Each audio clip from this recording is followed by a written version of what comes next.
Radio show is always presented by Spring Hill Heating and Cooling. Visit springhillac.com. Not just the radio show, all the great interviews that we do, the podcast, hell, all of it. Even Jimbo Fisher versus Nick Saban, presented by springhillac.com today. Fortunate that we had David Ubben of The Athletic scheduled to appear this morning, or rather this afternoon. It was a much just content falling into our laps, David. I hope you are enjoying this as much as we have this morning. Well, it's May 19th, and it's usually the slowest part of the year, and we've been going nonstop for the last couple hours. So what a day, man. What a day. What a day indeed. So let's take this piece by piece, break it down Zapruder film style.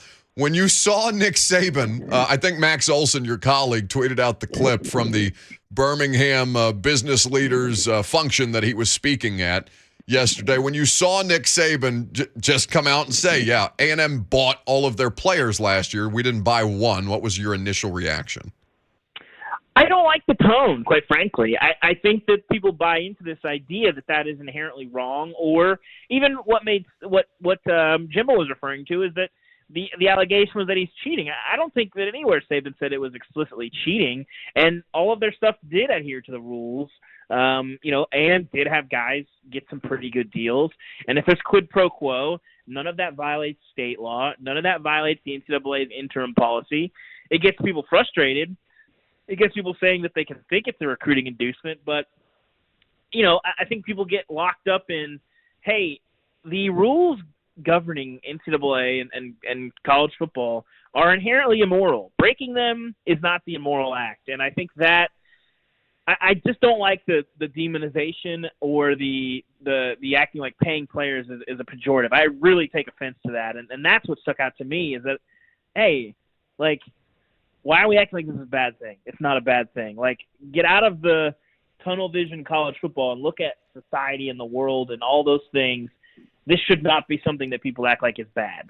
He's been doing kind of that for a while now, though, David. And Nick Saban is who he is, right? And so anytime he speaks, it is incumbent upon the college football world and, frankly, the sports world to at least hear what he has to say, because it's not like he's not going about this as a hugely calculated individual. He's been on this for a while, and I do get some of the points that he's trying to make as far as what this is going to erode. But all it is, from my standpoint, is an overcorrection for the wrongs that college football has been profiting off of for many, many years. And by the way, still not paying the players. The players aren't making television dollars money off of the contracts that the SEC network. They're outsourcing the money to car dealerships and iced tea companies and things of that nature. Yeah, I think ultimately, it's just the NCAA, and when we say the NCAA, that means the member schools, not the office in Indianapolis, which is not this sort of ivory tower. The NCAA is the schools. If the schools want to change rules, they can change them by voting them. You propose a rule, you can vote it. You can do that anytime you want. So they have sat on their hands for 20 years. You could have done this in a more orderly way. It was moving in this direction for a long time. NIL was going to be a when, not if equation. And they've done nothing. And now it happened overnight, and you have this sort of chaos. And the one complaint from coaches that I think is very fair is no one seems to understand or know what the rules are or are not. And that's when you get into the sticky territory of what is a recruiting inducement and what is not, and how much verbal gymnastics and contractual gymnastics can you do to make it not a recruiting inducement when it probably is a recruiting inducement. And that is where coaches are torn because they don't know. Certainly some of what the collectives are doing, I don't disagree. It violates the spirit of what NIL was. But NIL, as it was conceived, like you mentioned, is peanuts to what players should be earning.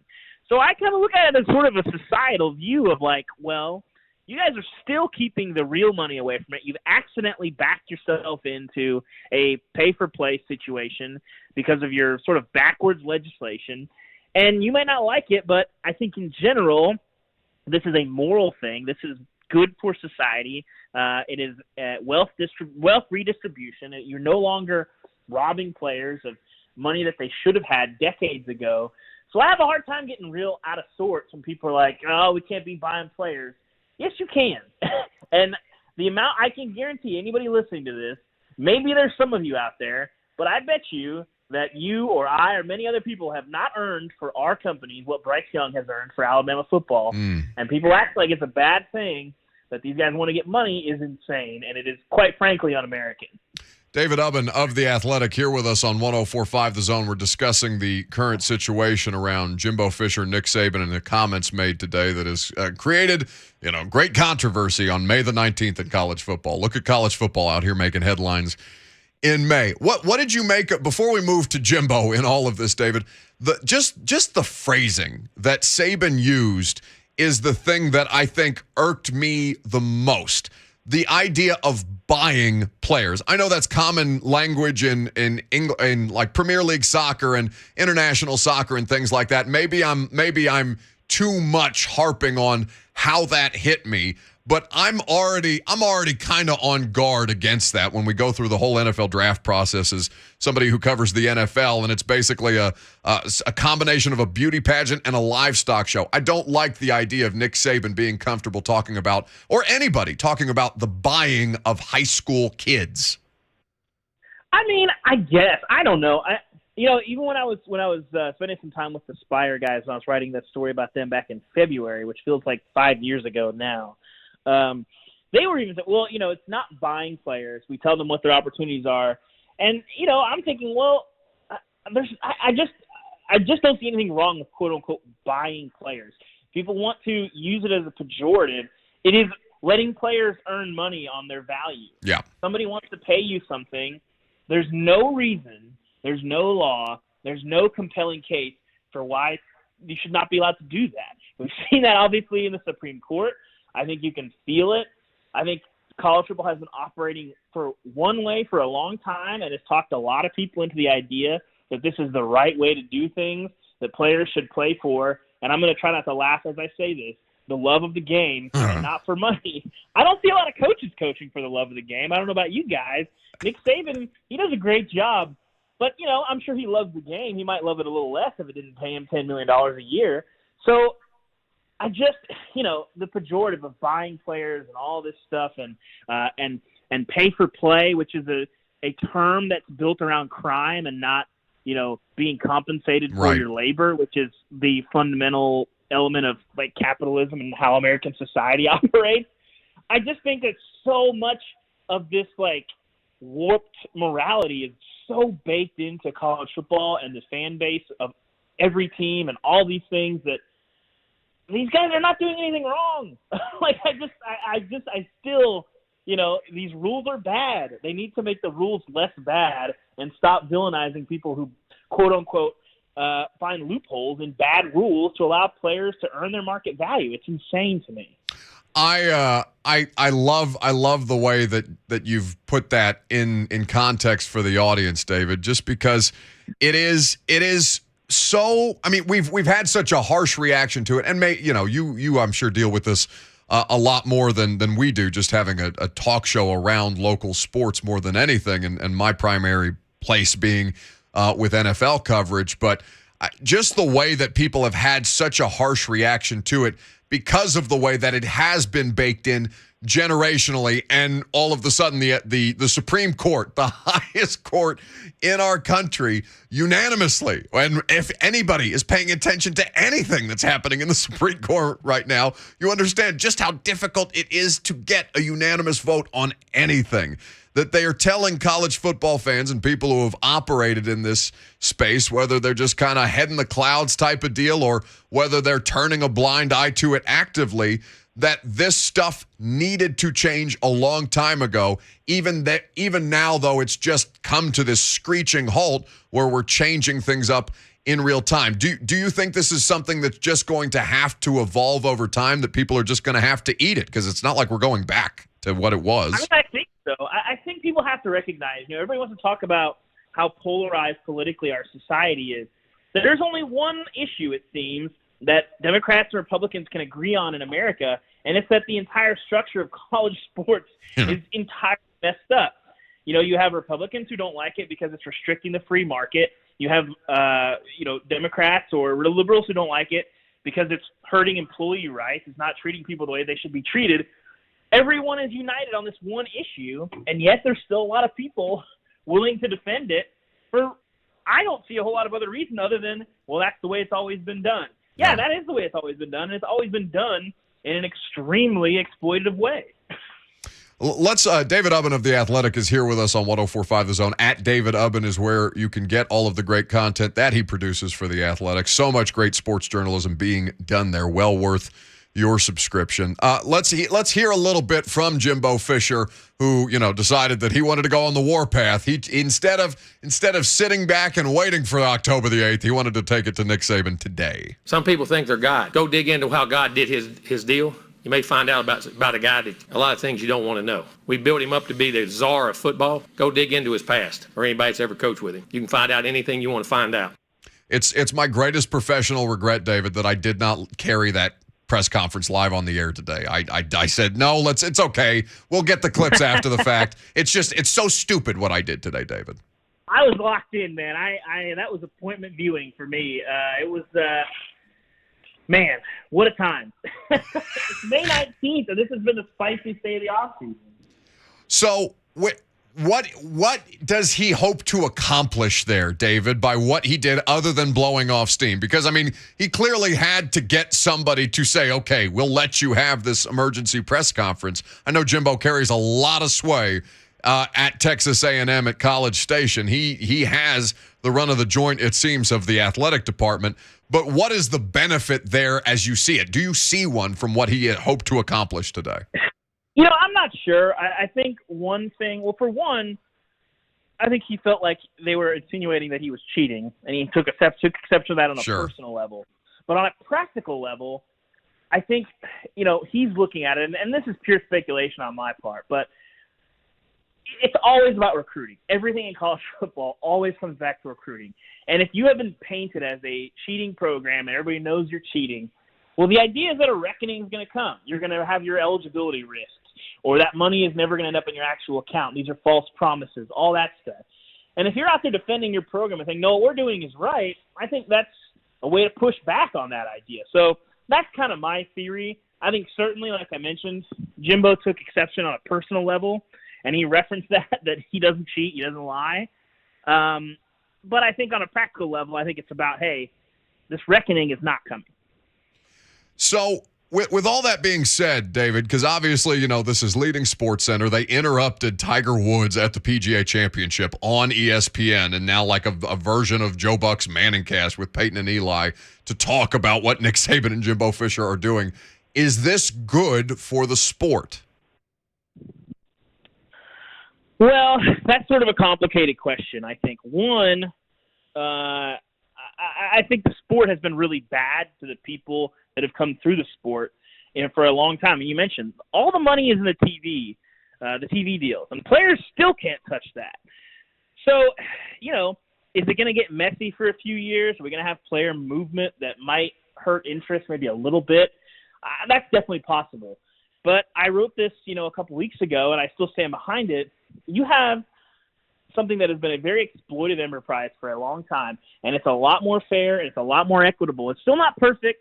I still don't like that players don't get to touch any of that TV money.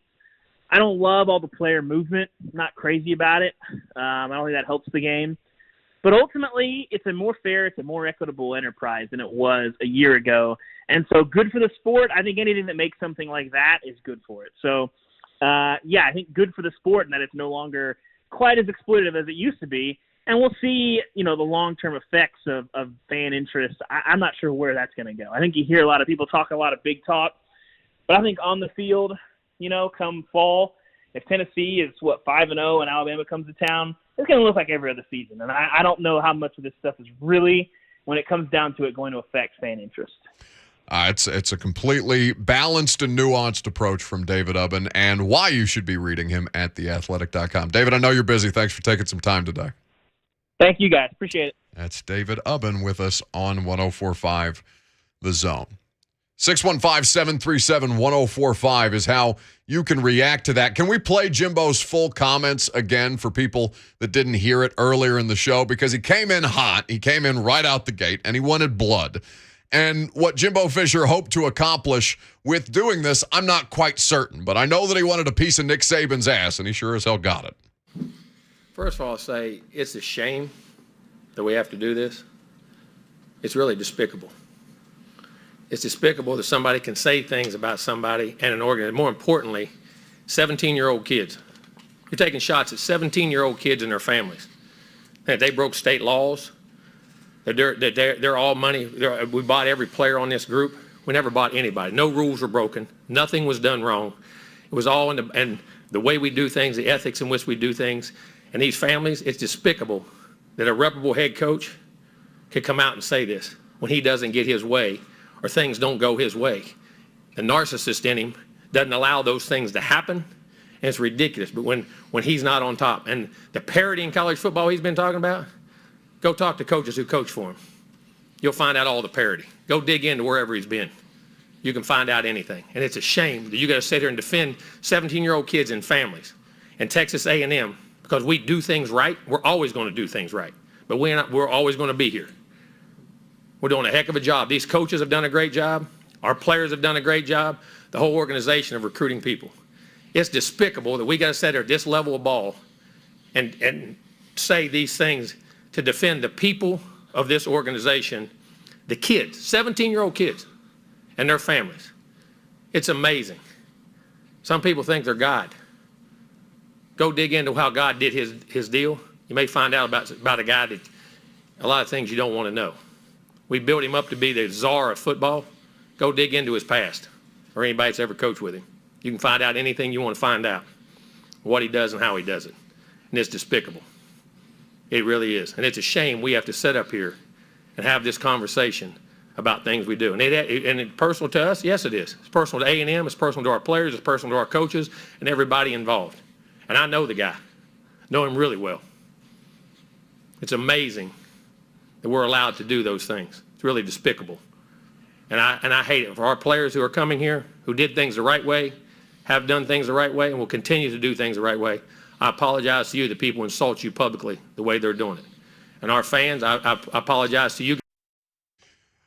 Quickly, Lucas, on the poll at Buck Reising, I think we have like 70 polls at this point. Are you Team Jimbo or Team Saban? Yes or no? Well, no, I guess that's not a yes or no. It's a Team Jimbo or Team Saban. You know how to do it. You'll figure it out. We'll get that. Robert's faint laughter in the background off mic. It's aesthetically great for theater of the mind, but it pisses me off. Makes me very angry. It's not that funny. Back to the shadows. Are you Team Jimbo or are you Team Saban? 615-737-1045. Because I think I'm Team Jimbo. I think I am. So I disagree with David Ubben, who said Jimbo is pissed off because Nick Saban is insinuating that he cheated on his way to grabbing this recruiting class. Obviously, a very emotional response from Jimbo Fisher. He went for the neck. We've never seen that in college football, at least recently. I don't think Jimbo Fisher is pissed because Saban insinuated he cheated, because Saban did not insinuate that he cheated. Saban didn't insinuate that nefarious activity was going on at Texas A&M. I think Saban is just remarking about the overall state of college football right now and the direction that it's headed and using A&M as an example. I think Jimbo's pissed off because Nick Saban's insinuating Jimbo Fisher only got this recruiting class because of NIL. Right.